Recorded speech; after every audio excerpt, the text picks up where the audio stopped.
မဟုတ် လူ ဘူး ကိုလူစံစရာထဲမှာဘာကြောင့်ဟွာဒီလအမြဲတမ်းပါနေတာလဲ ဟုတ်လား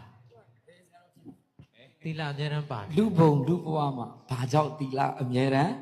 ပါနေရတယ်လေတိတ်ကောင်းတယ်ဒီကလေးလေးအားတော်တယ်ပုံလေးစုပေးပေးပါဗျာ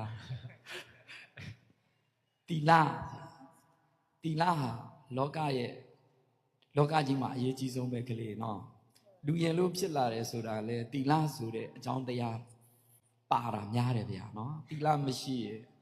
ကောင်းရာဒုက္ခတိကိုရောက်ဖို့မလွယ်ဘူးကလေးရဲ့အကြောင်းကိုလူဘဝကိုရောက်လာတဲ့လူသားတွေဟာအရင်ပြန်ရချင်ရင်တော့တီလာရှိကိုရှိရ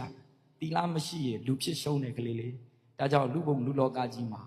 ဒါနတွေလုပ်ပြီးတီလာမရှိရင်အဲ့ဒီပုဂ္ဂိုလ်ကလူဖြစ်ရှုံးတာပဲဒါနမလုပ်တော့လဲတီလာဖြူစင်နေအရင်ရတယ်ကလေးတီလာဖြူစင်တော့အကြောင်းပြုပြီးအပယ်မကြနိုင်ဘူးပေါ့နော်အကြောင်းကိုလူဘုံလူလောကကြီးမှာတီလာဟာ